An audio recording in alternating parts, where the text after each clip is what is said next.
Here is a number that stopped me cold. According to iSeeCars, the average vehicle on American roads has under a 5% chance of ever reaching 250,000 miles, under 5%, and yet a handful of pickups beat that by 5, 6, even 8 times over, and they are never the ones with the biggest ad budget. So today, we're counting down 9 pickup trucks that genuinely do not break down. Buy once, drive forever. Stay to the end for the bonus truck that's worth more now than it was 5 years ago. And then I'll show you the one thing nearly every truck here has in common. Before we get into it, take a second and subscribe. These engine recall filings change every few months, and when the next one lands, I'll have it here in plain English, long before the letter reaches your mailbox. Number 9 is the truck nobody ever brags about at the parts counter, the Nissan Frontier. Repair Pal ranks it first out of 7 mid-size pickups for reliability, with an average annual repair cost of $470. That is lower than the Tacoma, lower than everything in the class. The reason is the 4.0 V6 that Nissan bolted into these things from 2005 all the way through 2019, an engine with a forged steel crankshaft and forged connecting rods in a truck that costs less than a loaded minivan. Owners document these past 250,000 miles on nothing but oil. But here's the part that decides whether you get a bargain or a boat anchor. Skip 2005 through 2008. On those, the radiator can crack internally and dump coolant straight into the transmission. And a transmission is $2,500 to $5,000. Nissan fixed it for 2009.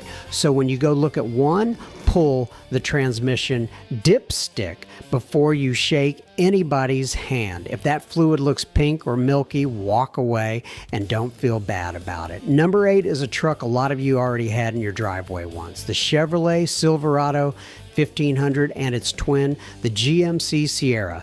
From 1999 through 2006, the 5.3 Vortec V8 in those trucks has no turbo, no direct injection, and critically, no cylinder deactivation. It is a pushrod V8 with a timing chain and a job to do, and there are stacks of them running past 300,000 miles with a valve cover that has never come off. Now here's the pivot, and I want you to hold on to it because it comes back later. In 2007, General Motors took that same excellent engine family and added active fuel management, a system that shuts down 4 cylinders while you cruise to squeeze out a better fuel economy number. To do that, they had to install collapsible lifters. Those lifters stick, they collapse, and when the roller stops spinning, it grinds into the camshaft and sends metal shavings through the whole engine. The National Highway Traffic Safety Administration has logged more than 12,000 consumer complaints for 5.3 lifter failures alone. On 2014 through 2018 trucks, owners report those failures clustering right around 120,000 miles, which is the exact point where a truck is paid off and you are finally going to enjoy it. The repair runs $3,500 to $8,000, and if you don't disable the system while you're in there, it can happen again. And I'll tell you what a shop already knows. Once a camshaft starts feeding metal into the oil, you are no longer fixing a lifter, you're deciding what to do with an engine. And the lifters weren't the end of it. A federal class action over oil consumption in the 2011 through 2014 5.3 tied to defective piston rings settled last year at roughly $3,380 per eligible owner. Then came the sequel. In April 2025, General Motors recalled nearly 600,000 trucks and full-size sport utilities in the United States over connecting rod and crankshaft defects in the 6.2 V8, an engine that can seize with no warning. Federal regulators have since received more than 1,100 bearing failure reports and reopened the file in 2026 because engines kept failing after the dealer repair was performed. Same company, same idea, same block, same heads, one added feature, chasing one more mile per gallon on the window sticker. That is the whole story, and you're going to see it again before we get to number one. So that's the budget end of this list. Handled, and handled honestly. The next one costs more, and it isn't shaped like a truck at all, which is exactly why the numbers on it surprise people. At number 7, the Honda Ridgeline, and I already know what your brother-in-law says about it. Here's what the data says. In that same iSeeCars longevity study, the Ridgeline shows just under a 15% chance of reaching 250,000 miles. That's 3 times the industry average, and it's the only unibody truck anywhere near the top 10. Repair Pal rates the current one 4.5 out of 5 with an annual repair cost of $502.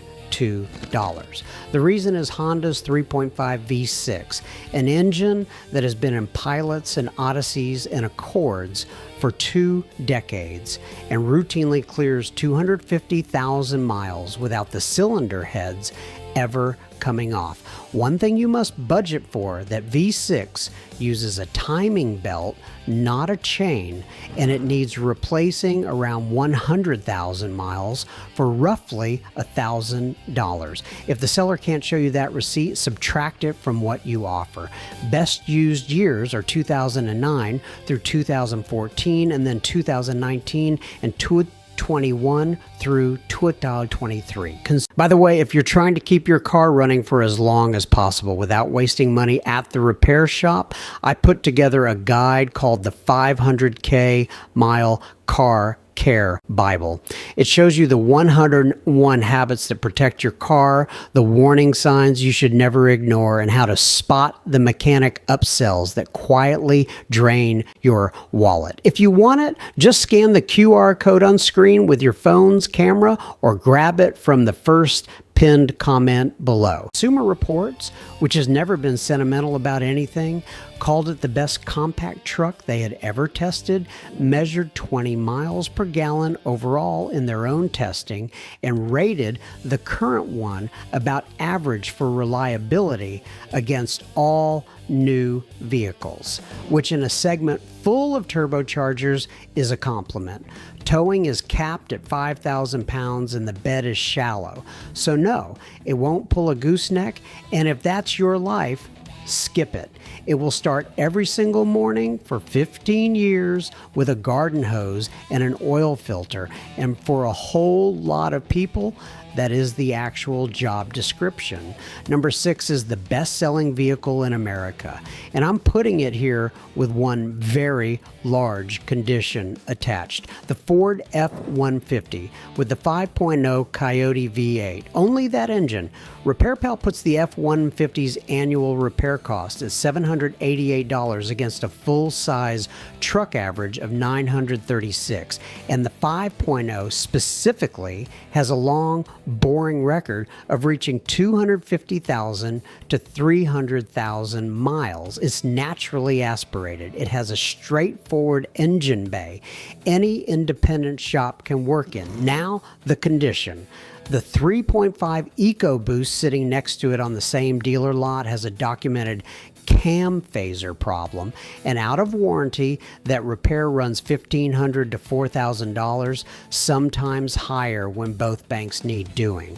Ford put out a software update. Owners on the forums will tell you plainly that the update quieted it rather than cured it. And the phaser design tells the story better than I can. The V8 uses a steel locking pin. The twin turbo uses a plastic one. Well, 2 more things before you shop. On 2018 through 2020 trucks, some of those V8s drink oil up to 3 quarts between changes. So pull the dipstick yourself instead of asking, and the early 10-speed automatics from 2017 and 2018 were rough until Ford sorted them out for 2019. One more thing that never comes up on the test drive from 2015 on, the F-150's body panels are aluminum. That's why the truck is lighter and why it doesn't rot the way an old one did, but it also means body work costs more and needs a shop that's actually certified for it.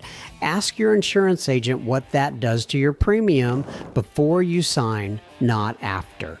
Across all the good years, a well-kept F-150 averages roughly 230,000 miles before anything major, and the V8 trucks sit at the top of that range.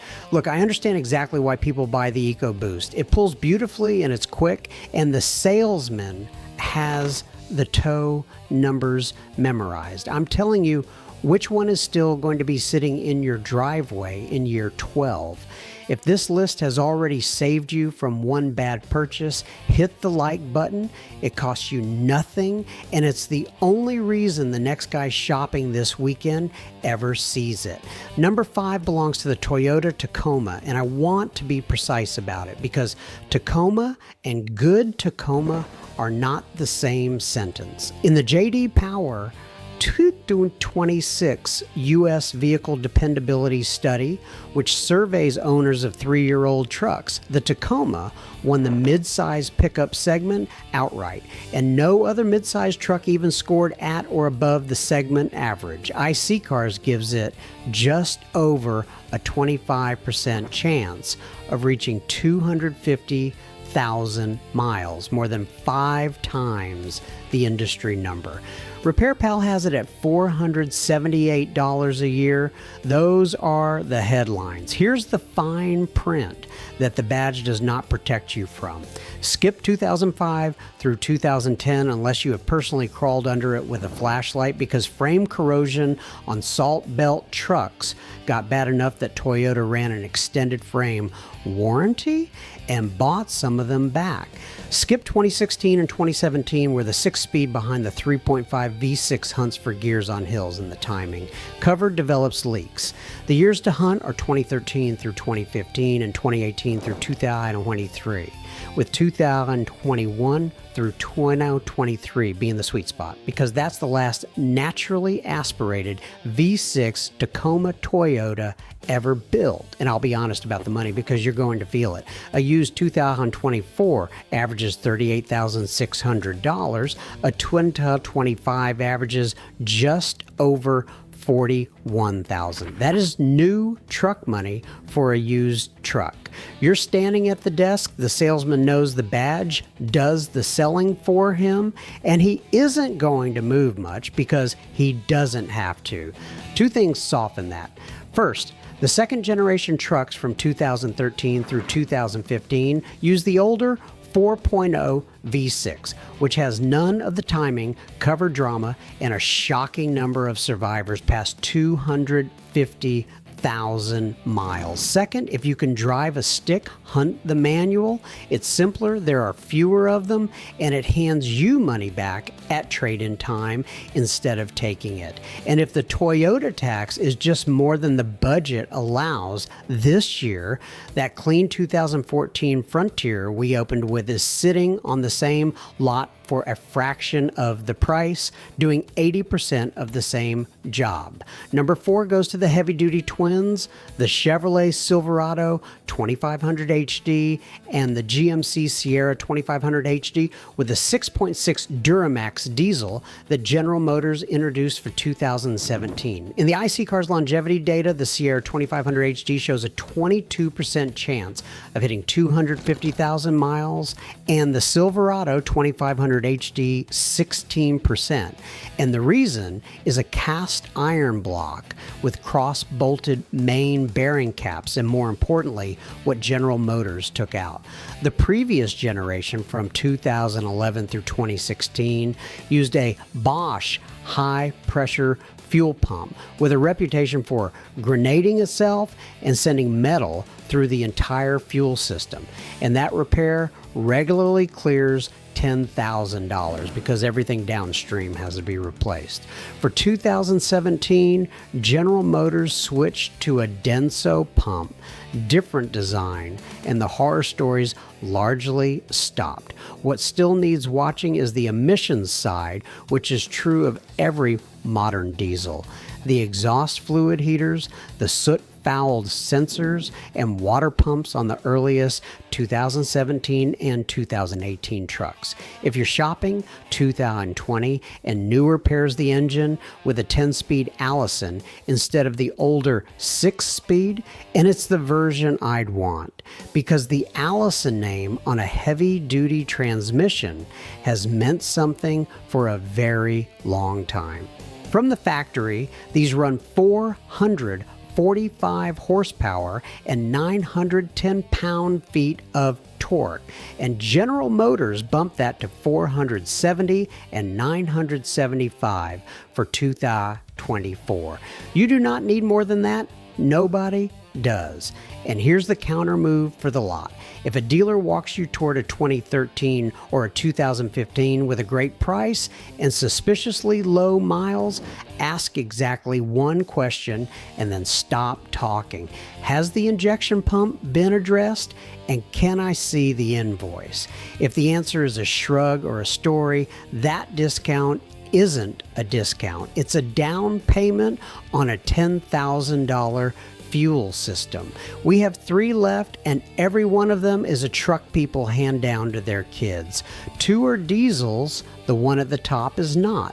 And if the last few minutes change what you're going to go look at this weekend, subscribing takes you 2 seconds and means you'll be here when I run these numbers again after the next round of recall filings. Number 3 is the Ford Super Duty with the 7.3 Godzilla V8, available since 2020. And I love this engine for reasons that have nothing to do with horsepower. It's a push rod engine, cast iron block, 4-bolt main caps with cross bolts, forged steel crankshaft, and port fuel injection instead of direct injection, which means the intake valves get washed with fuel every cycle, and you never get the carbon buildup that plagues modern direct injected engines. Ford put this thing in ambulances, box trucks, school bus chassis, and motorhomes, which tells you what Ford actually thinks of it.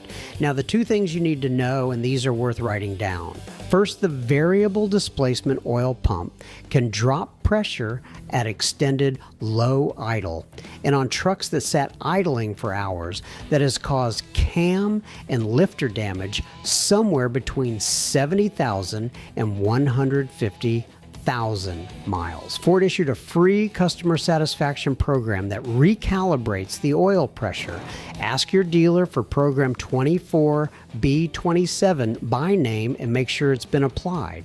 Second, the 10-speed automatic behind it had a clutch drum defect that causes a hard bang going from park into drive. Ford redesigned that part for trucks built after August 16th, 2022. So check the build date on the door jam sticker, not the model year.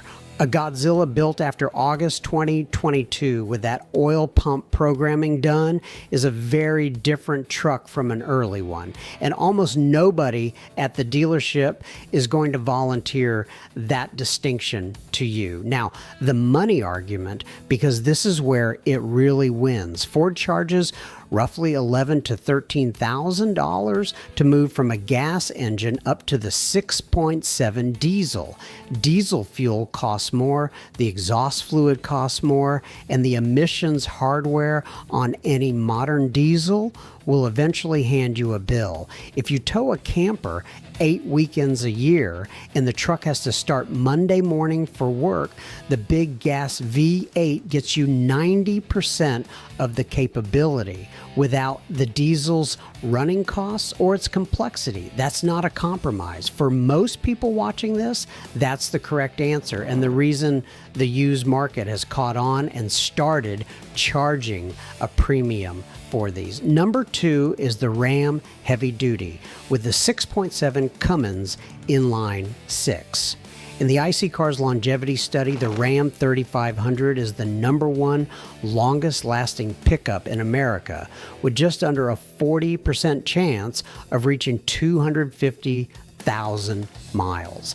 Sit with that against the 4.8% industry average. That is 8 times better. The Ram 2500 lands at just over 17%.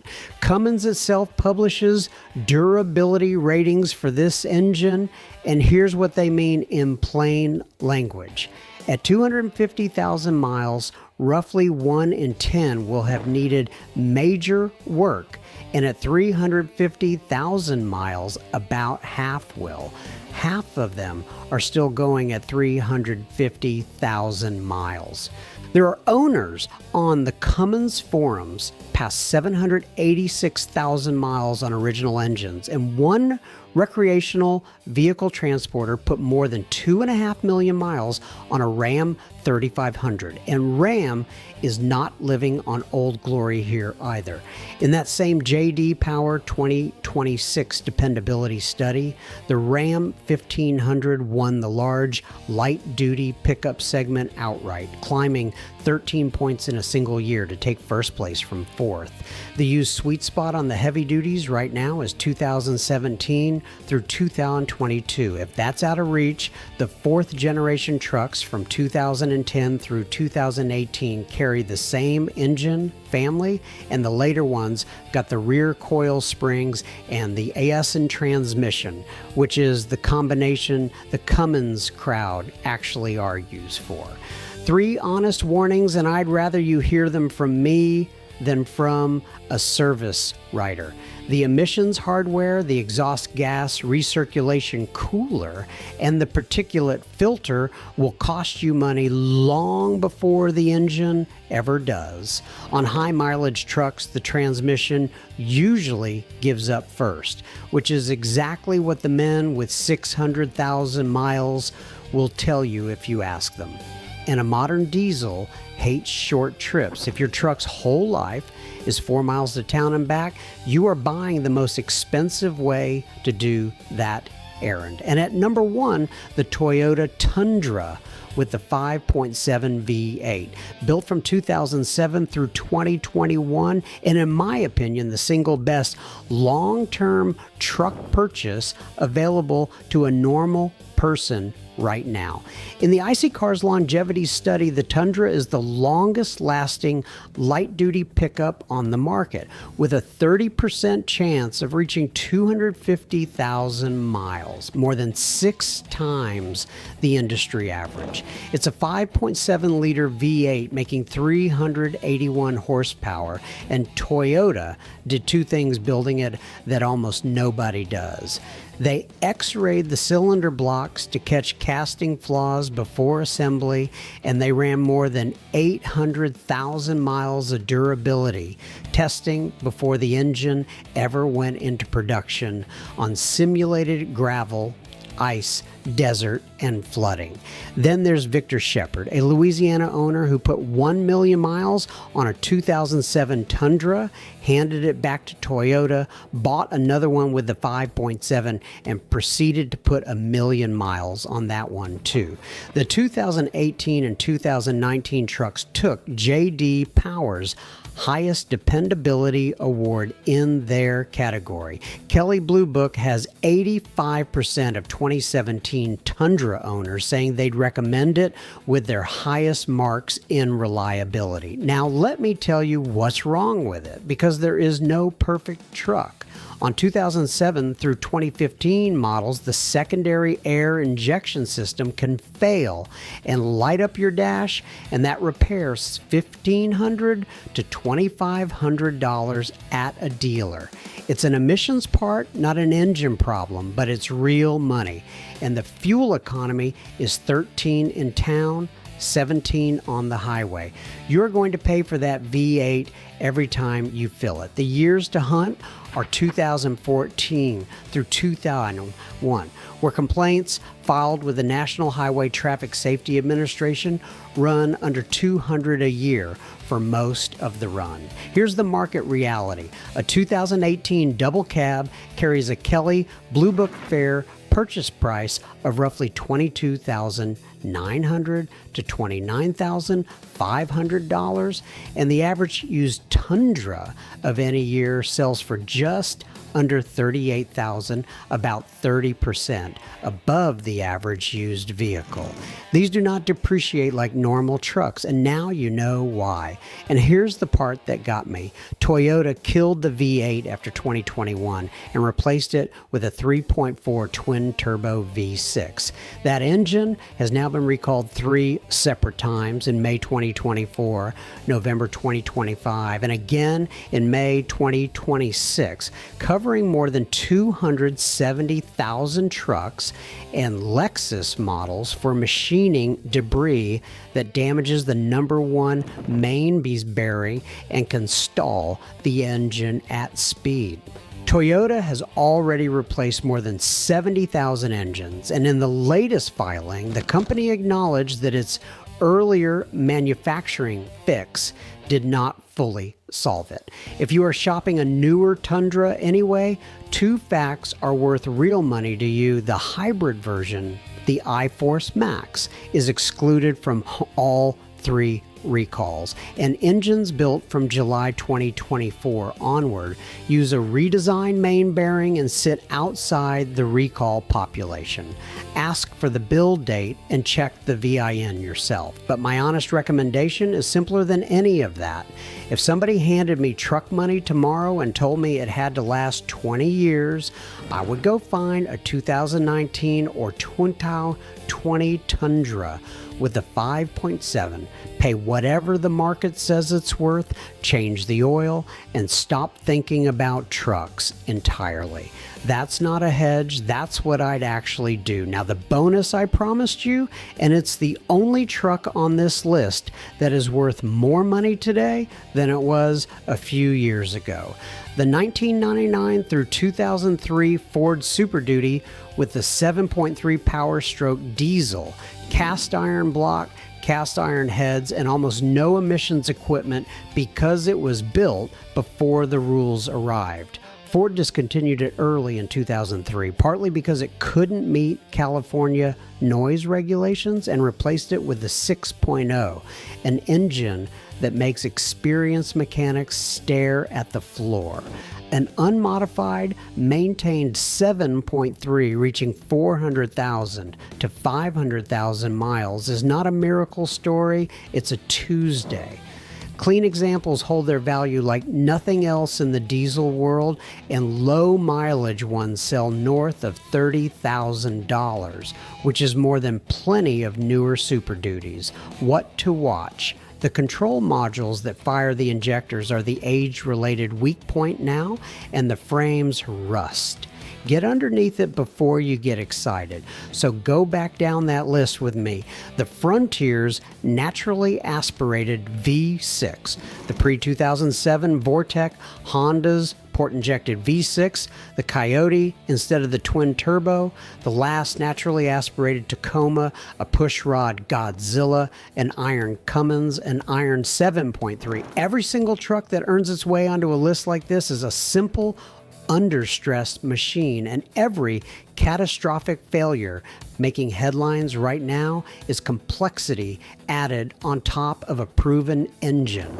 Cylinder deactivation, direct injection, twin turbochargers, tolerances squeezed tighter than the factory can reliably hold. That's not a conspiracy, and I won't pretend it is. Nobody in Detroit or Toyota City wants to buy back engines. It's simpler and sadder than that. The fuel economy figure on the window sticker is measured, published, and regulated. Year 12 of your ownership is measured by exactly one person, and you're looking at him in the mirror. That's the countdown. If you're shopping this month, the short version is this: naturally aspirated, port injected, no cylinder deactivation, and a build date you actually verified. Now, do me a favor down in the comments, because these threads are more useful than the video. Tell me the make, the model year, the engine, and what the odometer actually reads right now and tell me what part of the country it lives in, because road salt writes half the ending of every truck story.